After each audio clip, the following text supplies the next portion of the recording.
Hi, NEET exam ಏನಿದೆ ಅದನ್ನ ನಡಿಬೇಕಾದ್ರೆ examination centre ಅಲ್ಲಿ ಡ್ರೆಸ್ ಕೋಡ್ ಅನ್ನ ಪ್ರಾಪರ್ ಆಗಿ ಚೆಕ್ ಮಾಡ್ತಾರೆ.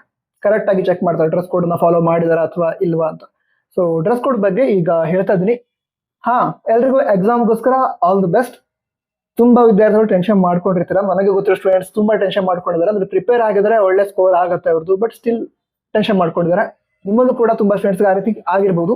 ಆದಷ್ಟು ರಿಲ್ಯಾಕ್ಸ್ ಆಗಿರಿ, ರಿವಿಷನ್ ಕರೆಕ್ಟ್ ಆಗಿ ಮಾಡಿ, ಚೆನ್ನಾಗುತ್ತೆ ಎಕ್ಸಾಮ್. ಕಾನ್ಫಿಡೆಂಟ್ ಆಗಿರಿ. All the best. ಸರಿ, ಈಗ ಈ ಡ್ರೆಸ್ ಕೋಡ್ಗೆ ಸಂಬಂಧಪಟ್ಟಿರುವಂತಹ ತುಂಬಾ ಇಂಪಾರ್ಟೆಂಟ್ ಇನ್ಸ್ಟ್ರಕ್ಷನ್ ಏನು ಹೇಳಿದ್ರೆ, ಫುಲ್ ಸ್ಲೀವ್ ಇರುವಂತಹ ಶರ್ಟ್ಸ್ ಅಲಾವಿಲ್ಲ ಅಂತ, ಅಥವಾ ಫುಲ್ ಸ್ಲೀವ್ ಇರುವಂತಹ ಡ್ರೆಸ್ಸಸ್ ಅಲಾವಿಲ್ಲ ಅಂತ. ಸೊ ನೀವು ಹಾಫ್ ಸ್ಲೀವ್ ಇರುವಂತಹ ಶರ್ಟ್ಸ್ ಅನ್ನ ಹಾಕೊಂಡು ಹೋಗ್ಬೋದು.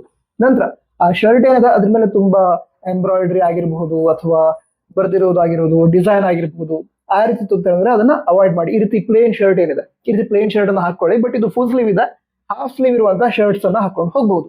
ನಂತರ ಬಟನ್ ಇರುವಂತಹ ಶರ್ಟ್ಸ್ ಏನಿದೆ, ಈ ಮೆಟಾಲಿಕ್ ಬಟನ್ ಆಗಿರಬಹುದು, ಯಾವುದೇ ರೀತಿಯಲ್ಲಿ ಬಟನ್ಸ್ ಇರುವಂತಹ ಶರ್ಟ್ಸ್ ಅನ್ನ ಅವಾಯ್ಡ್ ಮಾಡಿದ್ರೆ ಒಳ್ಳೇದು. ಸರಿನಾ? ನಂತರ ಕಾಲರ್ ಇರೋ ಶರ್ಟ್ಸ್ ಅಲಾವಿಲ್ಲ. ಅಂದ್ರೆ ಕಾಲರ್ ಆಗಿರಬಹುದು, ಅಥವಾ ಕಾಲರ್ ಇದೆ ಕಾಣೋ ರೀತಿ ಒಂದು ಡಿಸೈನ್ ಮಾಡಿದರೆ ಆ ರೀತಿ ಶರ್ಟ್ಸ್ ಕೂಡ ಅವಾಯ್ಡ್ ಮಾಡಿ. ನಂತರ ಮೆಟಾಲಿಕ್ ಚೈನ್ ಇರುವಂತಹ ಶರ್ಟ್ಸ್ ಇರುತ್ತೆ, ಆ ಚೈನ್ ಇರುವಂತಹ ಶರ್ಟ್ ಇದ್ರೆ ಅದನ್ನು ಕೂಡ ಅವಾಯ್ಡ್ ಮಾಡಿ. ಸರಿ, ಈ ರೀತಿ ಡ್ರೆಸ್ ಕೋಡ್ ಅನ್ನ ಫಾಲೋ ಮಾಡ್ಬೇಕಾಗತ್ತೆ. ಹೇರ್ ಸ್ಟೈಲ್ ನಡೆಯುತ್ತೆ. ಕೆಲವರು ಕೇಳ್ತಾ ಇದ್ರು ಹೇರ್ ಸ್ಟೈಲ್ ಯಾರು ಇರಬೇಕು ಅಂತ. ನಡೆಯುತ್ತೆ, ಏನೋ ತೊಂದರೆ ಇಲ್ಲ. ಬಟ್ ಈಗ ಗರ್ಲ್ಸ್ ಆಗಿದ್ರೆ ಮೆಟಲ್ ಕ್ಲಿಪ್ಸ್ ಆ ರೀತಿ ಏನು ಯೂಸ್ ಮಾಡೋದಕ್ಕೆ ಅಲಾವಿಲ್ಲ. ಯಾಕಂದ್ರೆ ಮೆಟಲ್ ರಿಲೇಟೆಡ್ ಏನು ಎಕ್ಸಾಮ್ ಹಾಲ್ಗೆ ತೆಗೆದುಕೊಂಡು ಹೋಗಬಾರ್ದು ಅಂತ ರೂಲ್ಸ್ ಇದೆ. ಸರಿನಾ? ನಂತರ ಮತ್ತೆ ಕೆಲವು ಗರ್ಲ್ಸ್ ಏನ್ ಕೇಳ್ತಿದ್ರು ಅಂತ ಹೇಳಿದ್ರೆ, ನಾವು ಕುರ್ತಿಯನ್ನು ಹಾಕೊಂಡು ಹೋಗ್ಬೋದಾ, 3/4 ಇದೆ ಅಂತ ಕೇಳಿದ್ರು. 3/4 ಇತ್ತು ಅಂತ ಹೇಳಿದ್ರೆ, ಕುರ್ತಿ ಸ್ಲೀವ್ 3/4 ಇತ್ತು ಅಂತ ಹೇಳಿದ್ರೆ ಅದನ್ನ ಅವಾಯ್ಡ್ ಮಾಡಿದ್ರೆ ಒಳ್ಳೇದು. ಹಾಫ್ ಸ್ಲೀವ್ ಇದ್ರೆ ಬೆಟರ್. ಅಂದ್ರೆ 3/4 ಗಿಂತ ಹಾಫ್ ಸ್ಲೀವ್ ಇರುವಂತಹ ಡ್ರೆಸ್ ಅನ್ನ ಹಾಕೊಂಡು ಹೋಗಿ. ಅಕಸ್ಮಾತ್ ಸ್ಲೀವ್ಲೆಸ್ ನಿಮಗೆ ಕಂಫರ್ಟೇಬಲ್ ಅನ್ಸಿದ್ರೆ ಸ್ಲೀವ್ಲೆಸ್ ಕೂಡ ಓಕೆ, ನೋ ಪ್ರಾಬ್ಲಮ್. ಸರಿನಾ?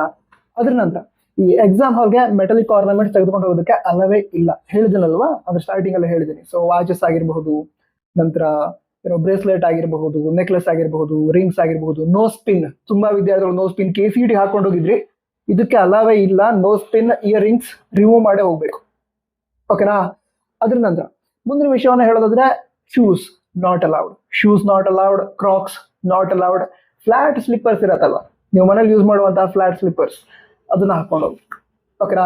ಅದ್ರ ಜೊತೆ ಪ್ಯಾಂಟ್ ಕೂಡ ತುಂಬಾ ಸಿಂಪಲ್ ಇರಬೇಕು. ಬಾಡಿ ಟೈಟ್ ಇರುವಂತಹ ಡ್ರೆಸ್ಸಸ್ ಏನಿರುತ್ತೆ ಅದನ್ನ ಅವಾಯ್ಡ್ ಮಾಡಿ. ಓಕೆನಾ? ಬಾಡಿ ಟೈಟ್ ಇರುವಂತಹ ಜೀನ್ಸ್ ಪ್ಯಾಂಟ್ ಆಗಿರ್ಬೋದು, ಅದನ್ನ ಅವಾಯ್ಡ್ ಮಾಡಿ. ಈಗ ಲೂಸ್ ಆಗಿರತ್ತಲ್ವಾ, ಸೊ ಆ ರೀತಿ ಇರುವಂತಹ ಡ್ರೆಸ್ ಅನ್ನ ನೀವು ಈ ನೀಟ್ ಎಕ್ಸಾಮ್ಗೆ ಹಾಕೊಂಡು ಹೋಗ್ಬಹುದು. ನಂತರ ಕೆಲವು ಗರ್ಲ್ಸ್ ಲೆಗಿನ್ಸ್ ಬಗ್ಗೆ ಕೇಳ್ತಾ ಇದ್ರು, ಅವಾಯ್ಡ್ ಮಾಡಿ ಅದನ್ನ. ಅಂದ್ರೆ ನಾರ್ಮಲ್ ಪ್ಯಾಂಟ್ ಏನಿರುತ್ತೆ ಅದನ್ನ ಹಾಕೊಂಡು ಹೋಗಿ ಎಕ್ಸಾಮ್ ಬರೆಯೋದಕ್ಕೆ. ಸರಿ, ಅದಂತರ ಈಗ ಎಕ್ಸಾಮ್ಗೆ ಅಮೌಂಟ್ ಅನ್ನ ತೆಗೆದುಕೊಂಡು ಹೋಗಬಹುದಾ ಅಂತ ಕೇಳ್ತಾ ಇದ್ರು. ಯಾಕಂದ್ರೆ ಟ್ರಾವೆಲ್ ಮಾಡ್ತಾರೆ ಕೆಲವರು ಬಸ್ ಅಲ್ಲಿ, ಆ ರೀತಿ ಎಲ್ಲ. ಗರ್ಲ್ಸ್ ಫ್ರೀ ಇದೆ, but boys so amount carry ಮಾಡ್ತಾರೆ. ಸೊ ಅಂತ ಸಂದರ್ಭದಲ್ಲಿ ಎಷ್ಟು ಬೇಕೋ ಅಷ್ಟೇ ಅಮೌಂಟ್ ಅನ್ನ ಕ್ಯಾರಿ ಮಾಡಿ. ಓಕೆನಾ? ತುಂಬಾ ಜಾಸ್ತಿ ಅಮೌಂಟ್ ಅನ್ನ ಕ್ಯಾರಿ ಮಾಡೋದಕ್ಕೆ ಹೋಗ್ಬೇಡಿ. ಟ್ರಾವೆಲಿಂಗ್ ಎಷ್ಟು ಬೇಕಾಗುತ್ತೋ ಅಷ್ಟೇ ಅಮೌಂಟ್ ಅನ್ನ ಕ್ಯಾರಿ ಮಾಡಿ. ಅಲ್ಲಿ ಎಕ್ಸಾಮಿನೇಷನ್ ಸೆಂಟರ್ ಹತ್ರ ನಿಮ್ಗೆ ಯಾರಾದ್ರೂ ಪರಿಚಯದವ್ರು ಇದ್ರೆ ಅವ್ರ ಹತ್ರ ಅಮೌಂಟ್ ಕೊಟ್ಟೋದ್ರು ಕೂಡ ನಡೆಯುತ್ತೆ, ಏನು ತೊಂದರೆ ಇಲ್ಲ. ನಂತರ ಎಕ್ಸಾಮ್ಗೆ ಹೋಗ್ಬೇಕಾದ್ರೆ ಈ ಅಡ್ಮಿಟ್ ಕಾರ್ಡ್ ಅದನ್ನ ಕರೆಕ್ಟ್ ಆಗಿ ತೆಗೆದುಕೊಂಡು ಹೋಗಿ. ಫೋಟೋ ಸ್ಟಿಕ್ ಮಾಡೋದಿದೆ, ಪಾಸ್ಪೋರ್ಟ್ ಸೈಜ್ ಫೋಟೋ, ಹಾಗೆ post card size photo stick ಮಾಡೋದಿರುತ್ತೆ, ಕರೆಕ್ಟ್ ಆಗಿ ಸ್ಟಿಕ್ ಮಾಡಿ ತೆಗೆದುಕೊಂಡು ಹೋಗಿ. ಹಾಗೆ ಲೆಫ್ಟ್ ಹ್ಯಾಂಡ್ ಥಂಬ್ ಇಂಪ್ರೆಷನ್ ಹಾಕೋದಿರುತ್ತೆ, ಅದನ್ನು ಕೂಡ ಕರೆಕ್ಟ್ ಆಗಿ ಲೆಫ್ಟ್ ಹ್ಯಾಂಡ್ ಥಂಬ್ ಇಂಪ್ರೆಷನ್ ಹಾಕೊಂಡು ಹೋಗಿ.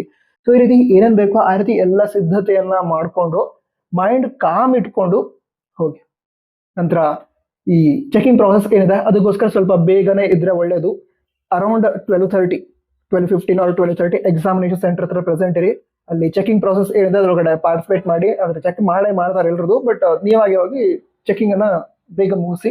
ಅದಂತರ ಬೇಕಿದ್ರೆ ಅಲ್ಲೇ ಎಕ್ಸಾಮಿನೇಷನ್ ಸೆಂಟರ್ ಹತ್ರ ಎಲ್ಲಾದ್ರೂ ರಿವಿಷನ್ ಮಾಡೋಕೆ ಚಾನ್ಸ್ ಇದ್ರೆ ಮಾಡಿ. ಓಕೆನಾ? ಬಟ್ ಸ್ವಲ್ಪ ಬೇಗ ಪ್ರೆಸೆಂಟ್ ಇರಿ ನೀಟ್ ಎಕ್ಸಾಮಿನೇಷನ್ ಸೆಂಟರ್ ಹತ್ರ.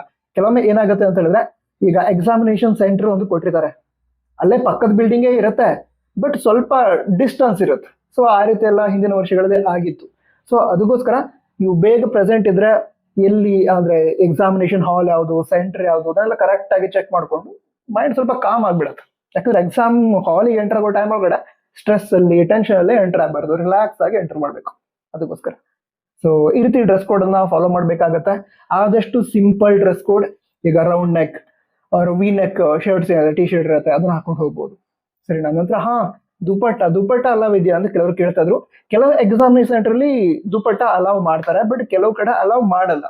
ಅದಕ್ಕೋಸ್ಕರ ಅಕಸ್ಮಾತ್ ದುಪ್ಪಟ್ಟ ಅಲಾವ್ ಮಾಡಲ್ಲ ಅಂತ ಎಕ್ಸಾಮಿನೇಷನ್ ಸೆಂಟರ್ ಅಲ್ಲಿ ಹೇಳಿದ್ರು ಕೂಡ ನಿಮಗೆ ಅನ್ಕಂಫರ್ಟೇಬಲ್ ಆಗೋ ರೀತಿ ಇರಬಾರ್ದು. ಆ ಡ್ರೆಸ್ ಅನ್ನ ಹಾಕೊಂಡು ಹೋಗಿ.